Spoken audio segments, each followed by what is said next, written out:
It was the most expected tournament of the summer, delayed by an entire year. But I'm sure every football fan is currently glued to their screens 24/7. Welcome to the Euros Matchday 1 review by the Fall 6. Today on our panel, we've got Jay, Gyan, and Aaron. So, guys, let's head right into it. Uh, the Euros opener was an anticipated game, if I were to call it. It was Turkey versus Italy. Italy being on a really good, a 20 plus game undefeated streak, coming up against the tournament dark horses, which were Turkey. But Italy, I mean, they just showed their dominance and thrashed Turkey 3-0. So, again, I mean, after that, disastrous performance by Turkey, do you still think they can still be called the dark horses for the tournament? So coming into this tournament, I'm pretty sure everyone would have pegged Turkey as the dark horses. But on the opening group day, Italy just proved to be much more of a threat than Turkey. They didn't threaten in front of goal with Burak not showing up, and they have many quality players, and they definitely have to make up in the coming match days. But I wouldn't call them the dark horses yet. Like wouldn't give them that status. Fair enough. I think it's sure that there's a lot of talent in the Turkish team. It's just that they really need to start delivering on the biggest stage. So the second game of Group A saw Switzerland facing off against Wales, and the match ended in a 1-1 draw. But Wales did really, sat back and really played on the counter, and what they have earned a very valuable point. So, Aaron, do you think Wales have given them a really good chance to recreate the heroics of Euro 16 by earning this valuable point against the Swiss? I wouldn't rule out any of the two teams. I think both of the teams have the quality to come second in this group. It was really disappointing for Switzerland, especially since they had most of the ball and so many shots on target compared to Wales. It was expected for Wales to, sit back, wait, and play on the counter, which is exactly what they did. And they got the goal they needed and the point they needed. I think Switzerland was definitely the better team on the day and deserved the win, which they didn't get. Was really sad. Fair enough. I think tournaments like these, it's so much different from the football that the players are used to playing with a long season. And these tournaments, it's all about that one goal and sitting back and holding on to the lead. Yes. So next up, we go into Group B, which started off in a rather tragic way, which saw that Christian Eriksen collapsing during the 11th minute due to a cardiac arrest that he suffered.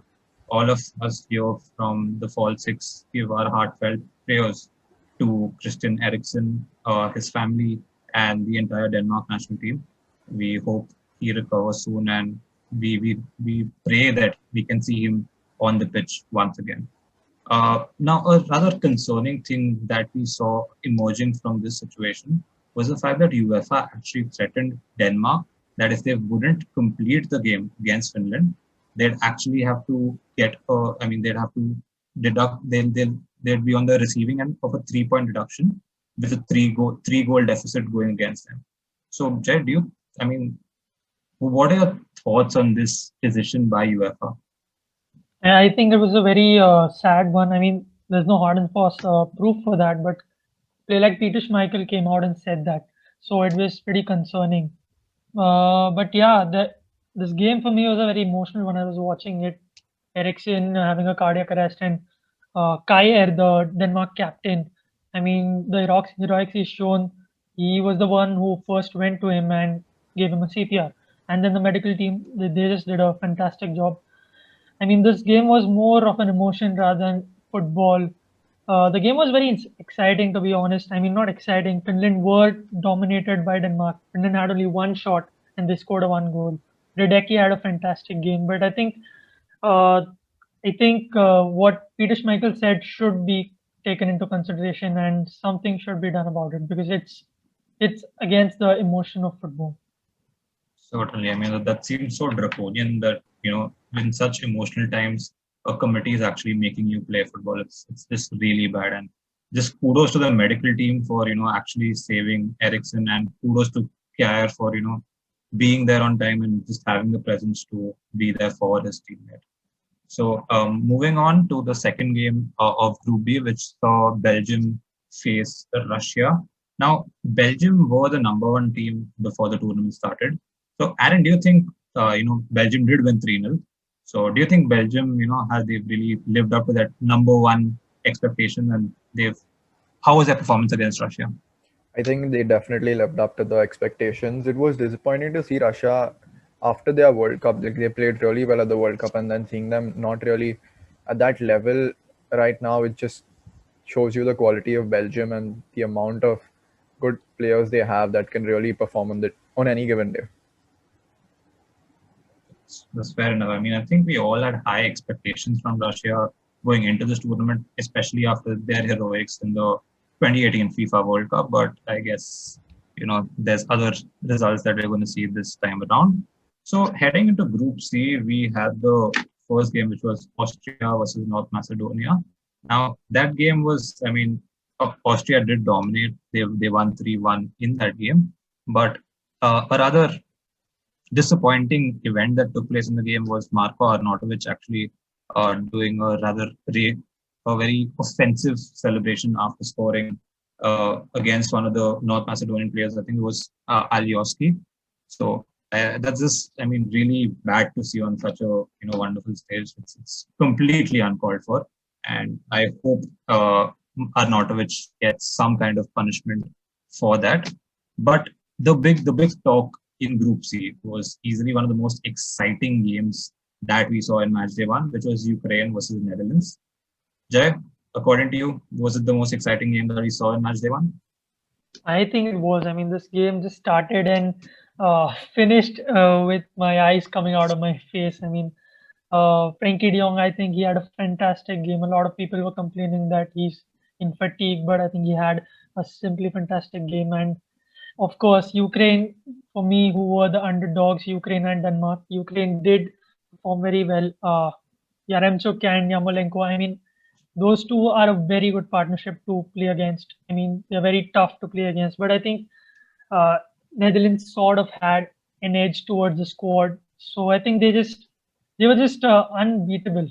I mean, there was a lot of competition, but in the end, they just got the edge. It's quite fair. It's really surprising that Netherlands is, they're showing positive signs even with the absence of their captain Virgil van Dijk. But yeah, I mean, I'm really looking forward to Netherlands in their upcoming games. Now, moving on to Group D, one of the most hyped up groups merely because of the presence of the England team in this group. The first game saw England come up against face off against Croatia.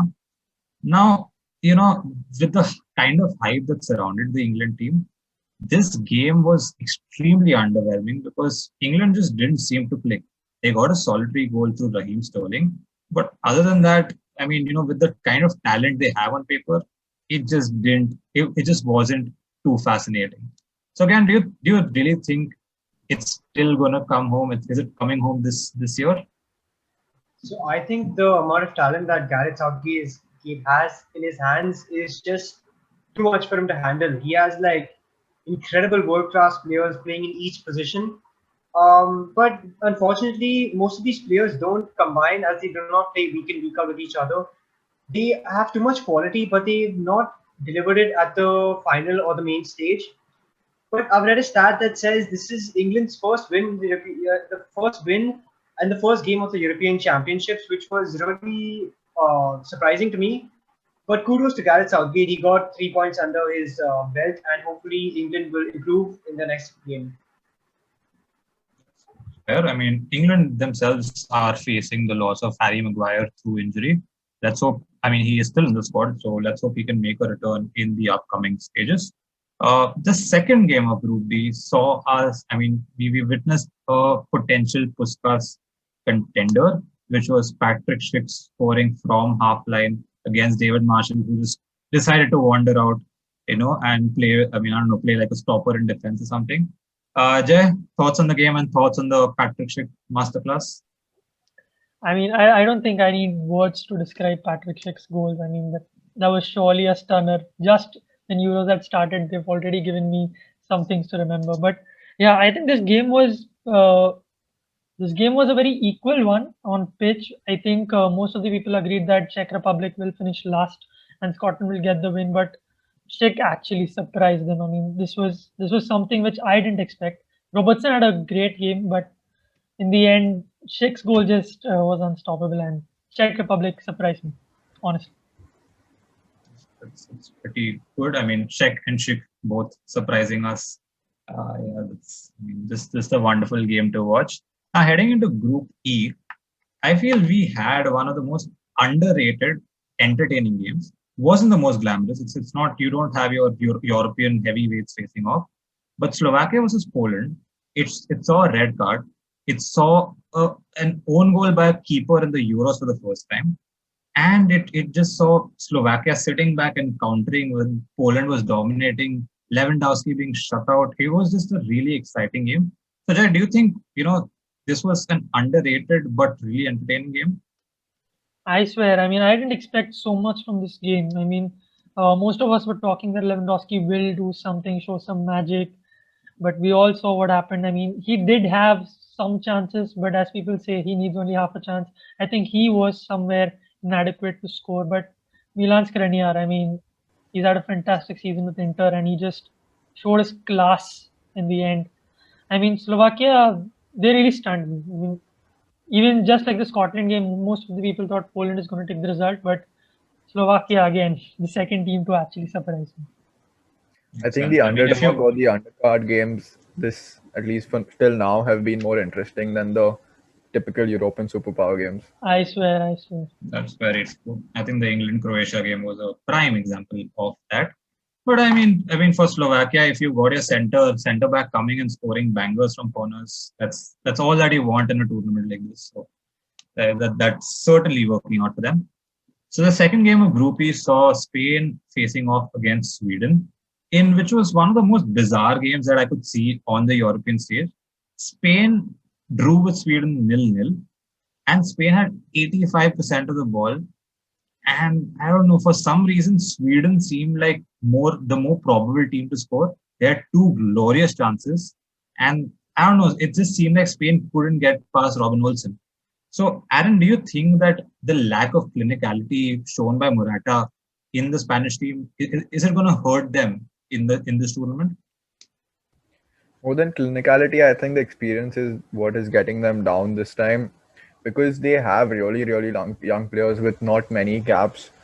And I think the experience is, see, they are a team which is going to definitely attack every other team, at least most of the other teams till you face somebody like France, Germany, or Portugal. Till then, they're going to be the ones who are going to push other teams, but they just don't have that experience to break them down. And that's the thing I think that's going to let them down this Euro season. I think a really surprising snub was Gerard Moreno not starting, especially after such a productive season he has had with Villarreal. I genuinely expected him to start, but I mean Morata got the preference maybe because of his experience with the Spanish team. No one knows, but let's hope Spain have a more productive tournament, because I really want to see the beautiful football they're playing. I want to see more of it in the upcoming games. And finally, we went to Group F, which was termed as the group of death before the tournament started. And I think it delivered. It gave us two really entertaining games. First off was obviously Portugal versus Hungary. Cristiano Ronaldo, as always, delivering at the biggest stage with 2 goals, something that all of us expected. So, Aaron, do you think, Portugal, they're just going to rely on CR7 the whole time, or do you feel, the team is a bit better? It's a bit more diverse. There's more firepower this time around, and probably they can have a repeat of Euro 2016. Till the 80th minute, I think we'd have another Spain-Sweden, but then obviously the big man had to step up. It was sad to see, honestly, Joao Cancelo, I don't know, he missed out due to COVID. But the team really played well. I think they have a very good side, and I don't think they're going to only rely on CR7 this season because they have really quality players. Bruno Fernandes also had an amazing game. I don't think he's given enough credit for that game. All the spotlights on Cristiano Ronaldo as usual. But yeah, Portugal definitely title contenders after that game. I think Bruno felt really bad to see that he couldn't walk up to the penalty spot and take that penalty and add to his crazy goal tally that he's had this season. But at least when you're playing with the GOAT, you got to step down. And the final game of Group F and of Match Day 1 was probably the most anticipated. and it was just two heavyweights, probably two favorites in the tournament coming up against each other, which was France versus Germany. France pipped Germany by 1 goal, which was quite sadly an own goal by Matt Hummels. I feel bad for the guy, but it was a really exciting game. We had a couple of goals disallowed by VAR, but all in all, it was a really exhilarating game. And Gyan, do you feel that this game, it lived up to the expectations and the hype that it created, that was created before the game? So obviously, France and Germany are arguably two of the best international sides. Both of them winning the 2018 and 14 World Cup respectively. France have incredible amount of talent with Pogba, Dembele, Griezmann, Benzema. I mean, it was just an incredible game because of the quality on display. Unluckily, unluckily, Germany conceded through an own goal through Mats Hummels after a beautiful pass from Paul Pogba, with Lucas Hernandez banging it into the penalty box, and Hummels unfortunately clearing it into his own goal. But there were many chances from both sides, although France deserved to win. I think no one can really argue with that.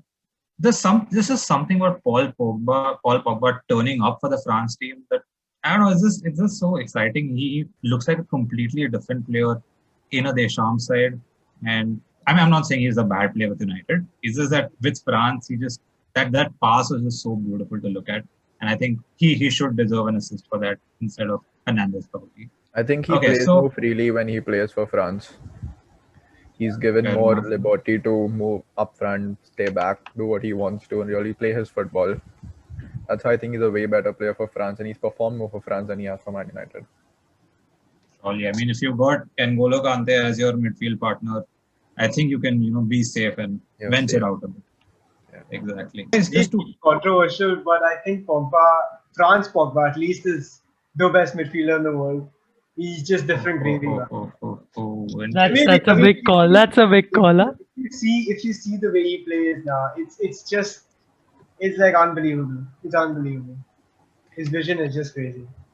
Everyone's entitled to their opinions, even though I may not agree with that. I've got to respect it. Okay, guys. So just to end this really fun thing I'd like to do is, can we pick our best game from match day 1 and our best player from match day 1? Let's have one choice, please. Let's not have 3 choices. Let's have one. Let's decide on one exciting game. Okay, so let's start off with the best game. What was the best game according to you? For me, it was Netherlands-Ukraine, undoubtedly. I agree with Aaron. Netherlands, Ukraine, all over. What a game. Netherlands Ukraine was surely a good game, but I'm going to go with Poland and Slovakia. I mean, that game, underdog game, but the one which stunned me the most. But I mean, I was inclined towards that, but I think just for the entertainment and the fact that there were also big names involved in the game, I think even I'm going to incline towards Netherlands and Ukraine. So I guess because it's 3-1, Jai, I'm sorry, but Netherlands versus Ukraine is It's all our right. game of match day 1. So moving on to the second pick, which is the best player from match day 1. Any picks, guys? Jay, do you want to start us off with your player of match day 1? I was confused between Lukaku and Cristiano, but I think it has to be Ronaldo. I mean, it was a very tough game against Hungary, so no questions asked. Ronaldo. Yeah, do you I wanna? think I would go for Patrick Schick. He's been an incredible player in an incredible game with an incredible goal. It was just amazing. I think Patrick Schick definitely deserves it. I'm going to look at the bigger picture and say Simon Kjaer, because honestly, if I was involved in the board of the French, whoever decides for the Ballon d'Or, I would give it to him. It was just an amazing sight to see. All hail Aaron Fernandez. I'm gonna agree with that. I think that's the best opinion that's ever come out of Aaron's mouth. You've got to respect, man. I've got utmost respect for Kjaer, and I mean even I'm giving him, man. He's my player from if they want to. What say, guys? That's a good shout. All agree. I think I agree. Yeah. I think it's undisputed. Then Simon Kjaer, you're a legend. You're a true hero. Thank you for doing all that you've done. So you're our pick for the player of match day 1. So I guess that brings this discussion to an end, guys. Really wonderful discussion, good arguments, very unpopular opinions going around too. But I mean, always a pleasure talking to you guys. So till next time, till the next match day. Goodbye and see you all. Bye.